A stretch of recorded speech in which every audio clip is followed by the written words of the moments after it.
আসসালামু আলাইকুম। সবাইকে স্বাগত জানাচ্ছি বিডি ভিউজে। আপনাদের সঙ্গে আছি আমি শফিদিবা।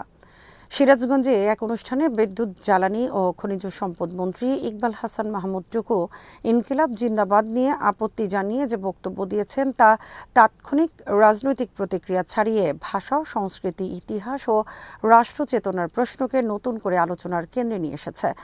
ভাষা দিবসের প্রেক্ষাপটে দেয়া তার বক্তব্যে তিনি বলেন, শুধু সাংস্কৃতিক অনুষ্ঠান করলেই ভাষার প্রতি দায়িত্ব পালন হয় না, বরং ভাষাকে ধারণ করতে হলে ভাষার পরিশুদ্ধতা ও আত্মপরিচয়ের প্রশ্নে আপোস করা চলবে না। তার দাবি, ইনকিলাব শব্দের সঙ্গে বাংলার সরাসরি সম্পর্ক নেই, তাই মাতৃভাষার মর্যাদা রক্ষার প্রশ্নে এ ধরনের স্লোগান পরিহার করা উচিত। তিনি আরও বলেন, এ কথা বলাই তাকে ভারতের দালাল আখ্যা দেওয়া হতে পারে, তবু তিনি বলবেন, কারণ মুক্তিযুদ্ধের চেতনা থেকেই তিনি এ অবস্থান নিয়েছেন। এই বক্তব্যের মধ্য দিয়ে তিনি ভাষা রাজনীতি ও মুক্তিযুদ্ধের স্মৃতিকে এক সুতোয় গেঁথে একটি নৈতিক অবস্থান তুলে ধরতে চেয়েছেন। কিন্তু প্রশ্ন হলো, ভাষা কি কেবল শব্দের উৎস দিয়ে পরিমাপ করা যায়, নাকি ভাষা তার ব্যবহার, ঐতিহাসিক প্রেক্ষাপট ও সামাজিক গ্রহণযোগ্যতার ভেতর দিয়ে নিজস্ব অর্থ তৈরি করে? আরও বিস্তারিত থাকছে ওয়াহিদ ফারুকীর প্রতিবেদনে।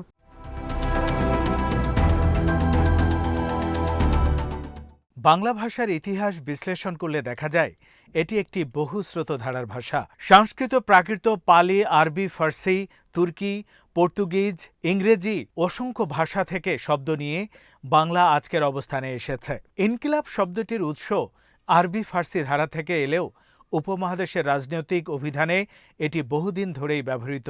ব্রিটিশ বিরোধী আন্দোলন থেকে শুরু করে বিভিন্ন গণ আন্দোলনে ইনকিলাব জিন্দাবাদ স্লোগান উচ্চারিত হয়েছে। সুতরাং শব্দটি বিদেশি উৎসের হলেও এর রাজনৈতিক সাংস্কৃতিক জীবন এই ভূখণ্ডেই দীর্ঘদিন ধরে নির্মিত।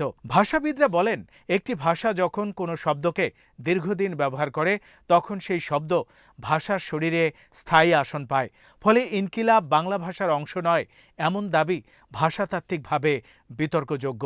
বরং ভাষা পরিশুদ্ধতার ধারণা নিজেই একটি রাজনৈতিক অবস্থান, যা বিভিন্ন সময়ে বিভিন্নভাবে ব্যবহার হয়েছে।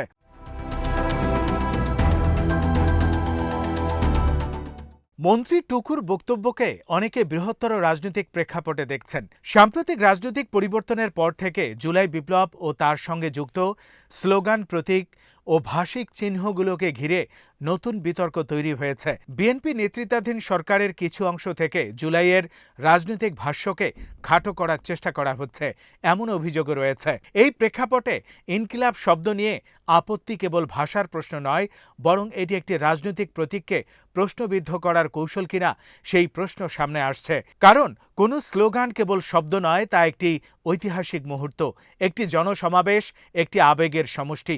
জুলাইয়ের উত্তাল সময়ে ইনকিলাব বা আজাদি শব্দগুলো যে জনমানসে শক্তি জুগিয়েছিল তা অস্বীকার করা কঠিন।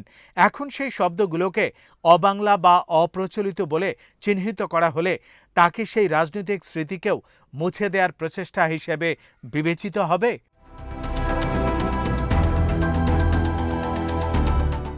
বাংলাদেশের রাজনীতিতে ভাষা সবসময় একটি শক্তিশালী উপাদান। ১৯৫২ সালের ভাষা আন্দোলন থেকে শুরু করে ১৯৭১ সালের মুক্তিযুদ্ধ, ভাষা ও আত্মপরিচয়ের প্রশ্ন বারবার রাজনৈতিক সংগ্রামের কেন্দ্রবিন্দুতে এসেছে। ভাষা আন্দোলনের চেতনা ছিল মাতৃভাষার স্বীকৃতি ও মর্যাদা রক্ষা, কিন্তু সেই আন্দোলনের মধ্যেও পরিশুদ্ধ বাংলা বনাম মিশ্র বাংলার বিতর্ক প্রধান ছিল না, বরং প্রধান ছিল রাষ্ট্রীয় স্বীকৃতি ও সাংস্কৃতিক অস্তিত্বের প্রশ্ন। আজ যখন ভাষা দিবসের মঞ্চে ভাষার বিশুদ্ধতা নিয়ে কথা ওঠে, তখন সেটি ঐতিহাসিক প্রেক্ষাপট থেকে বিচ্ছিন্ন হয়ে নতুন এক রাজনৈতিক অর্থ তৈরি করে। প্রশ্ন হচ্ছে, ভাষা রক্ষার নামে যদি রাজনৈতিক প্রতিপক্ষের স্লোগানকে অগ্রহণযোগ্য ঘোষণা করা হয়, তবে তা কি ভাষার প্রকৃত স্বার্থ রক্ষা করে, নাকি ভাষাকে রাজনৈতিক হাতিয়ারে পরিণত করে? আমরা ব্যবহার করছি ইনসাফ শব্দ ন্যায় বিচারের বদলে, বা আমরা ব্যবহার করছি প্রথম ফয়সালা। আলোয় অধ্যাপক তারিক মঞ্জুরের মন্তব্য, বাংলায় বিদেশি শব্দ প্রবেশের ফলে ভাষার বিকৃতি ঘটছে, এই বিতর্ককে আরও উস্কে দিয়েছে। ভাষাতত্ত্বে বিকৃতি শব্দটি সাধারণত নিরপেক্ষ নয়, এটি একটি মূল্যায়নমূলক ধারণা। ভাষা স্বভাবতই পরিবর্তনশীল। সামাজিক যোগাযোগ মাধ্যম, প্রযুক্তি, বিশ্বায়ন সব মিলিয়ে ভাষা প্রতিনিয়তই নতুন শব্দ গ্রহণ করছে। ইংরেজি, হিন্দি বা আরবি ফার্সি উৎসের শব্দ বাংলা কথ্য ও লিখিত ভাষায় ঢুকে গেছে। প্রশ্ন হলো, কোন শব্দ গ্রহণযোগ্য আর কোনটি নয়, তা কে নির্ধারণ করবে? রাষ্ট্র, বুদ্ধিজীবী সমাজ নাকি ব্যবহারকারীরা? ইতিহাস বলছে ভাষার চূড়ান্ত বিচারক জনগণই। যে শব্দ জনজীবনে টিকে থাকে সেটি ভাষার অংশ হয়ে যায়। ফলে ইনকিলাব শব্দটি যদি জনমানসের শক্তিশালী প্রতীক হয়ে থাকে তবে তাকে প্রশাসনিক বা বুদ্ধিবৃত্তিক সিদ্ধান্তে মুছে ফেলা সহজ নয়।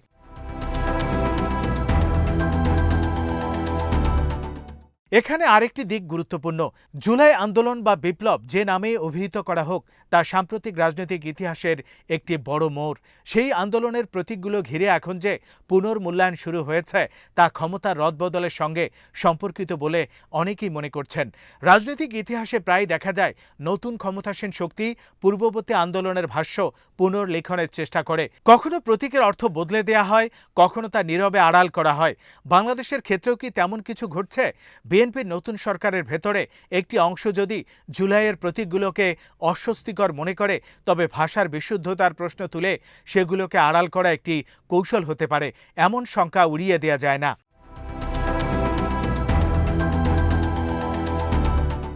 তবে এই বিতর্ককে একতরফাভাবে দেখাও ঠিক হবে না। মন্ত্রী টুকুর বক্তব্যে মুক্তিযুদ্ধের প্রসঙ্গ এসেছে। তিনি বলেছেন কথা বলার জন্যই তিনি মুক্তিযুদ্ধে গিয়েছিলেন। অর্থাৎ তার কাছে ভাষার প্রশ্নটি মুক্তিযুদ্ধের চেতনার সঙ্গে অঙ্গাঙ্গিভাবে জড়িত।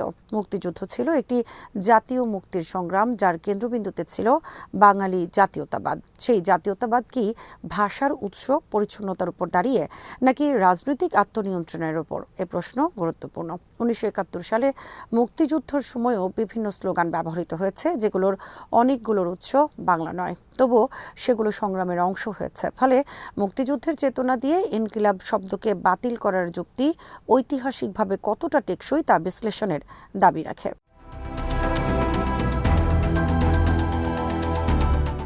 বাংলাদেশের রাজনীতি, মিডিয়া ও সাংস্কৃতিক অঙ্গনে সাম্প্রতিক যে পরিবর্তন দেখা যাচ্ছে তা আরও গভীর আলোচনার দাবি রাখে। পতিত আওয়ামী লীগের একটি অংশ যেভাবে নতুন বাস্তবতায় নিজেদের পুনর্গঠনের চেষ্টা করছে এবং বিএনপির ভেতরকার কিছু অংশ যেভাবে সেটিকে স্বাভাবিক করার ইঙ্গিত দিচ্ছে, তাতে ভবিষ্যৎ রাজনৈতিক বন্দোবস্ত নিয়ে প্রশ্ন উঠেছে। যদি পুরনো রাজনৈতিক সংস্কৃতি নতুন রূপে ফিরে আসে তবে জুলাইয়ের মতো আন্দোলনের অর্জন কতটা টেকসই থাকবে? ভাষা, প্রতীক, স্লোগান নিয়ে বর্তমান বিতর্ক সেই বৃহত্তর পুনর্বিন্যাসের অংশ কিনা তা ভেবে দেখা প্রয়োজন। আজকালকার ছেলেপেলেরা ইনক্লাব ইনক্লাব ইনক্লাব তো অন্যদিকের ভাষা, যারা আমাদের ভাষা কেড়ে নিচ্ছে। ভাষা কেবল যোগাযোগের মাধ্যম নয়, এটি ক্ষমতার ক্ষেত্রেও। কোন শব্দ গ্রহণযোগ্য, কোনটি নয়, এই সিদ্ধান্তের মধ্যেই সাংস্কৃতিক আধিপত্যের প্রশ্ন জড়িয়ে থাকে। ইনকিলাব শব্দকে যদি অগ্রহণযোগ্য বলা হয় তবে আগামীতে আর কোন শব্দ বা প্রতীক প্রশ্নের মুখে পড়বে? আবার বিপরীত দিক থেকেও প্রশ্ন আসে, বাংলা ভাষার স্বাতন্ত্র্য রক্ষার নামে কি একটি নতুন জাতীয়তাবাদী বয়ান তৈরি করা হচ্ছে, যা বহু সাংস্কৃতিক ঐতিহ্যকে সংকুচিত করবে? বাংলাদেশের ইতিহাস বহুত্বের ইতিহাস। এখানে আরবি, ফার্সির যেমন প্রভাব রয়েছে, তেমন সংস্কৃত ও পাশ্চাত্য প্রভাবও রয়েছে। এই বহুত্ব অস্বীকার করলে ভাষা, সংস্কৃতি উভয় সংকীর্ণ হবে। যেটা নাকি বাংলার সাথে কোনো সম্পর্কই নেই, যেটা নাকি বাংলাকে ঠেকিয়ে দেওয়ার জন্য ব্যবহার করা। সবশেষে বলা যায়, সিরাজগঞ্জের যে বক্তব্য একটি তাৎক্ষণিক রাজনৈতিক উক্তি হয়তো, কিন্তু তার প্রতিক্রিয়া সুদূর প্রসারী। ভাষা দিবসের মঞ্চে উচ্চারিত কয়েকটি বাক্য আজ জাতীয় পরিচয়, রাজনৈতিক স্মৃতি ও ভবিষ্যৎ রাষ্ট্র সংস্কৃতির দিক নির্দেশনা নিয়ে বিতর্ক সৃষ্টি করছে। ইনকিলাব জিন্দাবাদ থাকবে কি থাকবে না, এই প্রশ্নের চেয়ে বড় প্রশ্ন হলো আমরা ভাষাকে কিভাবে দেখি? একটি জীবন্ত বহমান সত্তা হিসেবে নাকি একটি সুরক্ষিত নিয়ন্ত্রিত কাঠামো হিসেবে? রাজনৈতিক পালাবদলের সঙ্গে যদি ভাষার মানচিত্র পাল্টাতে শুরু করে তবে তা কেবল শব্দের পরিবর্তন নয়, ইতিহাসের পুনর্লেখন। বাংলাদেশের বর্তমান বাস্তবতায় তাই ভাষা রাজনীতির এই বিতর্ককে ক্ষণিক উত্তেজনা বলে উড়িয়ে দেওয়ার সুযোগ নেই, বরং প্রয়োজনে খোলা আলোচনার, যেখানে ভাষা, ইতিহাস ও রাজনীতির সম্পর্ক নতুন করে পর্যালোচনা করতে হবে, যাতে ভবিষ্যতের বাংলাদেশ তার বহুত্ব ও গণতান্ত্রিক চেতনাকে অক্ষুণ্ণ রাখতে পারে।